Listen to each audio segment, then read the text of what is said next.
حساب کتاب میں اللہ کے حضور جب پیش ہوں گے تو سب سے زیادہ مشکل سوال پھنسنے والا ہر ایک پہ جو ہوگا وہ سوال، غریب ہو، امیر ہو، کسی قسم کا بھی انسان ہو،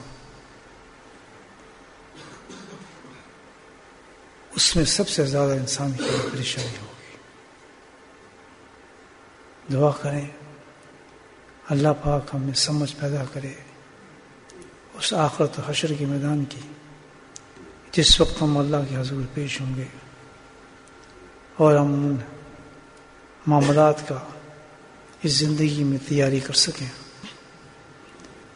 غفلت کی زندگی ہے، غفلت کی دنیا ہے، غفلت کے پردے انسان پہ چھا جاتے ہیں، بڑی تیزی سے انسان کی زندگی گزرتی ہے، لیکن دنیا کے حادثات معاملات اس کی ٹینشن کو ڈائیورٹ کرتے رہتے ہیں۔ اگر انسان یہ فکر اپنے آپ پر طاری کر لے کہ اس حساب سے جو اللہ تعالیٰ نے مجھ سے پوچھنی ہے باتیں، میں اس کے لیے یہاں تیاری کرتا رہوں تاکہ ٹوٹے بوٹے میں جواب دوں گا تو اس کی رحمت مجھے بچا لے گی۔ اللہ پاک نے بڑا کرم فرمایا ہے کہ جتنے بڑے بڑے اور سخت سوالات وہاں ہوں گے ہمارے سے، اللہ نے اس کا حل کا طریقہ بھی بہت آسان فرمایا ہے۔ سب سے بڑا سوال جو ہوگا اور سب سے سخت سوال ہوگا وہ یہ ہوگا کہ اللہ کی نعمتیں جو اللہ نے ہمیں دی ہیں اس کے بارے میں سوال کرے گا اللہ تعالیٰ۔ اب مجھے بتاؤ کہ کس قدر نعمتیں اللہ پاک نے ہمیں دی ہوئی ہیں، کتنی نعمتیں اللہ پاک نے دی ہیں، لا تعدهم، گن ہی نہیں سکتے، ان نعمتوں کو شمار نہیں کر سکتے۔ ان نعمتوں کو ہم نعمتیں سمجھتے ہی نہیں۔ غریبی غازی میں نے تو ملے ہی کچھ نہیں، غریب اس طرح بچنا چاہتا ہے، لیکن یہ نہیں کہ امیری کے پاس نعمتیں،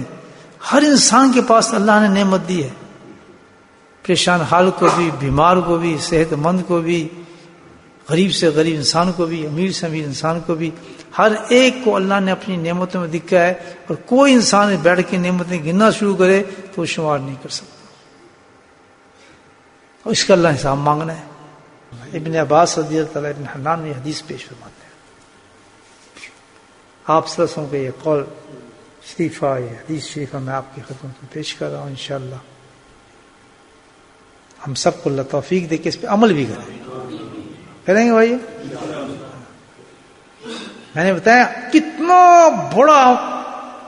یہ کٹن محلہ ہوگا اور کتنا اللہ کے نبی نے اس ایک ذریعہ بتا کے ہم پہ آسان کر دیا، پھر بھی نہیں ہم کرتے۔ بڑا انعام ہوگا، ہم اس پہ عمل کریں، ناشکری نکل جائیں گی، اللہ سے امیدیں وابستہ ہو جائیں گی، پریشانی میں ہمیں سکون آ جائے گا، مصیبتوں پہ ہمیں صبر کرنا آ جائے گا، اللہ کے فیصلوں پہ ہمیں یقین ہو جائے گا۔ جب اللہ سے بندہ تعلق اس طریقے سے جوڑ لیتا ہے نا، اللہ تعالیٰ خود بخود کمپنسیٹ کرتا رہتا ہے۔ ایسا کیا فرمایا اللہ کے نبی صلی اللہ علیہ وسلم؟ سبحان اللہ، کہ اگر کوئی انسان، اب اتنا ٹینشن چاہیے ہمیں تھوڑی سی، کچھ نہیں، کہ اگر کوئی انسان کسی نعمت کے پہلے بسم اللہ پڑھ لے اور نعمت ختم ہونے کے بعد الحمدللہ پڑھ لے، تو میں نبی صلی اللہ علیہ وسلم تمہیں بتاتا ہوں کہ اس نعمت کا قیامت میں اللہ حساب نہیں لیں گے۔